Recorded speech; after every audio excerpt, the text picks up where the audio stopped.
Welcome back to ZNGP Today.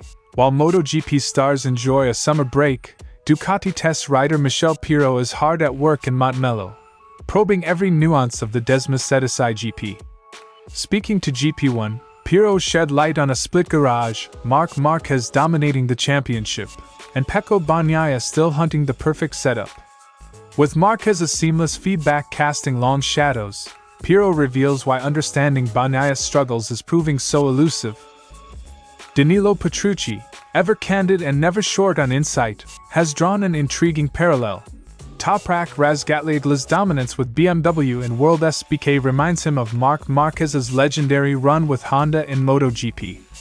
As Razgatlioglu continues rewriting BMW's racing history, the notion of a one-rider show, like Marc once was, has ignited fresh debate. Ducati's dream lineup of Marc Márquez and Pecco Bagnaia is beginning to feel like a nightmare for the defending champion. With Marquez winning almost everything in 2025, Bagnaia is drowning in the shadows, and now former rider Alex Barros has weighed in, bluntly. In an explosive interview with Pecco GP, Barros accused Ducati's management of failing their star Italian rider, and compared the environment to Rossi-era pressure tactics. While Marc Márquez often headlines Ducati's prototype work, Pecco Bagnaia has quietly been putting the Borgo Panigale brand's newest flat-track machine through its paces. In a video released by Ducati during an August ranch test, the two-time world champion offered his first impressions, calling the tiny off-road prototype beautiful, and praising its potential. Don't forget to click subscribe button and the bell icon for MotoGP news update.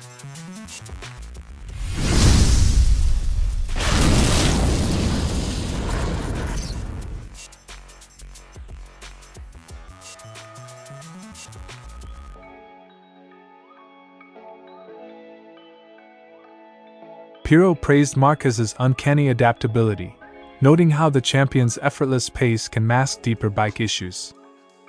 Marquez has always been an incredibly talented rider, adapting to all conditions and bikes.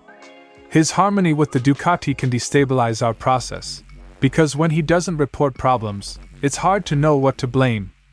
Michele Pirro's statement. With Marquez's feedback pointing only to strengths, engineers race to reconcile a bike that feels perfect for one man, yet locked down for another. Unlike Marquez, Bagnaia often needs multiple outings to dial in confidence, and this year those races have been harder to come by. Pecco needs a few races to find his feeling. This season, he's had more difficulties adapting, even though the package is similar to last year. Each lackluster result deepens the mystery. Is it chassis balance, electronics mapping, or tire feedback? Ducati's crew continues hunting answers.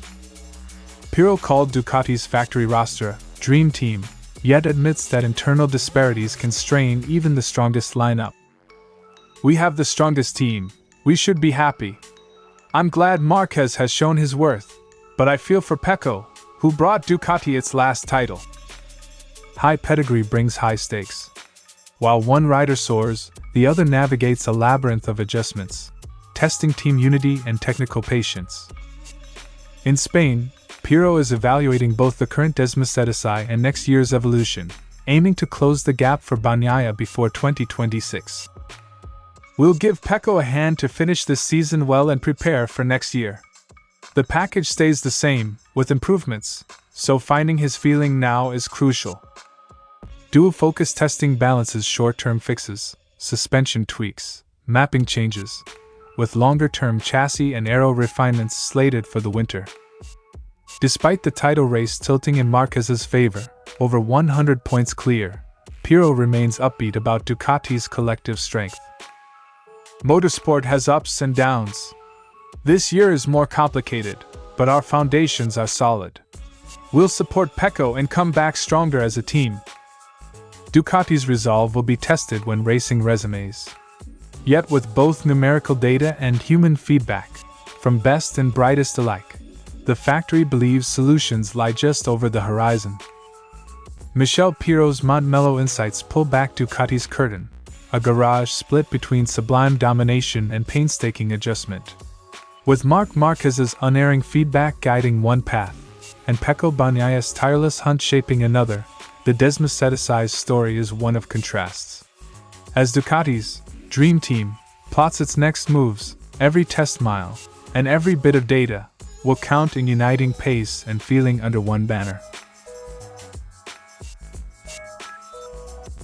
While BMW as a factory team struggles for consistent top-tier results, Toprak continues to outperform expectations and his own teammates.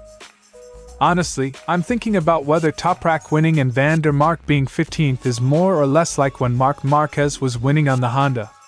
It's quite similar. Danilo Petrucci statement. The implication is clear. Toprak's success is defying the package. It echoes Marc Márquez's golden era, where even as Honda faltered beneath others, Marquez kept winning with sheer talent and extreme adaptation. The debate isn't new, but Petrucci's framing sharpens it. Is BMW an underdog elevated by brilliance, or simply misunderstood in the hands of all but one? I don't know if the BMW is like the Honda in MotoGP, or if Toprak is like Marquez. The reality may lie somewhere between. What's evident is no other rider has won a dry race on the BMW since 2019, and Toprak has now won 9 consecutive races in 2025. The stats don't lie. It's a singular story of synergy between man and machine. With Toprak confirmed for MotoGP in 2026 with Pramac Yamaha, eyes are turning to his soon-to-be vacant seat at BMW. Rumors swirl. Petrucci himself is a candidate. I don't know, he replied when asked if replacing Toprak will be difficult. Modest words, but the implication is heavy. Whoever follows Toprak will inherit a seat warmed by greatness and surrounded by sky-high expectations. As Petrucci ponders the potential move, the paddock wonders if anyone else can tame the BMW beast with such flair. The Toprak Marquez comparison also raises deeper questions about generational talent. Both riders shaped machinery around their skill sets. Both riders thrived where others faltered. Both made it look inevitable. Marquez did it with brute physics-defying control. Toprak does it with fluid, fearless aggression. Their paths may differ, but their impact is equally seismic.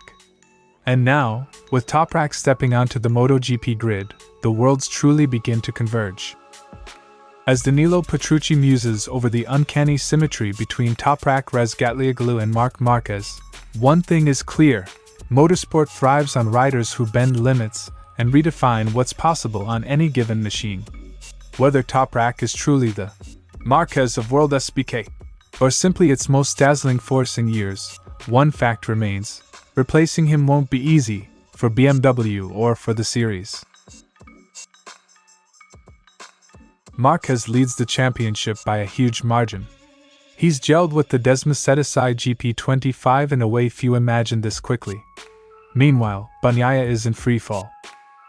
When the other guy is winning, and winning by a landslide, it destabilizes the system. Marquez adapts fast. Bagnaia needs more time, always has. Barros' statement.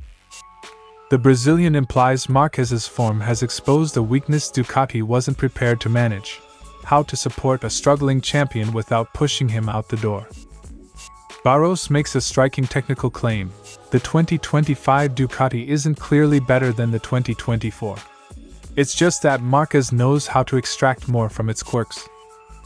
The 25 is no better than the 24. Marc is the only one who manages to use it to the limit, just like Stoner did in 2007. This reframes Ducati's narrative. It's not about bike evolution, it's about rider interpretation. And that makes Bagnaia's struggles even more complex to resolve. Barros paints a grim picture inside the Ducati garage. Bagnaia is isolated, sad, and ignored. No one puts themselves in his shoes. The atmosphere is isolated. He's sad. The other guy wins, and that's all anyone celebrates. According to Barros, Ducati is repeating past mistakes, failing to manage rider emotions and letting internal imbalance grow. This is the core of Barros' argument. He says Ducati's management, especially under Claudio Domenicali, has a 20-year track record of burning out talent. They've already burned out several riders. Not just one, many. The management hasn't changed. That's the problem. It's a damning indictment from someone who's been inside the system. For Barros, the issue isn't Marquez, it's Ducati's culture. Barros questions Ducati's sincerity in backing Pecco. He suggests that Marquez, knowingly or not, adds pressure that Ducati's leaders failed to offset. Valentino also knew how to do that, put pressure. Some riders thrive on it. But in the end, it's management's job to handle it. And Ducati doesn't know how. Barros fears what happens if Marquez ever leaves. If Pecco's already disillusioned, and Ducati has no backup plan, the post-Marquez future could be bleak. Alex Barros doesn't hold back. His comments reflect a wider concern among insiders. Ducati may have built the most competitive bike, but not the most supportive team. If they can't figure out how to lift both riders, history may repeat itself, just as it did with past stars like Dovizioso, Lorenzo, and even Rossi. The question now, can Ducati save Bagnaia before he looks for the exit? Before even throwing a leg over the bike, Bagnaia's first words summed up his surprise. It looks like a 250. It's really small. His reaction hints at Ducati's shift in design, a compact, agile build for a bike aimed at flat tracks/off-road conditions. Pecco was clearly impressed with the sleek design, stating, "I saw it when it was still in the development phase, but now that I see it here, it's beautiful. I can't wait to ride it." This wasn't just a casual run in the countryside. Ducati's new prototype, dubbed their first flat-pack off-road bike, marked a significant development move by the Borgo Panigale factory. Pecco tested the new machine in a private session, with key figures like Davide Tardazzi and Davide Perni, off-road R&D director, observing closely. Tardazzi explained the ambition behind the project. "It's really beautiful, honestly. We're delighted to be here at the ranch with Pecco. We'll see the results after the first test, but in any case, we're very confident." After the test session, Bagnaia emerged smiling, his body language and feedback both positive and enthusiastic. "It was a very pleasant first experience. I had a great time. I really liked the bike from the very first moment. Now, of course, there's still a lot to do, but the base is excellent. It was a pleasant surprise. I'm satisfied, but I also had no doubts." That final line, "I had no doubts," is a quiet vote of confidence in Ducati's engineering team and its vision for diversification, even beyond the MotoGP grid. This moment of joy comes at a crucial time for Bagnaia. He's currently third in the MotoGP standings, watching Marquez steal the spotlight.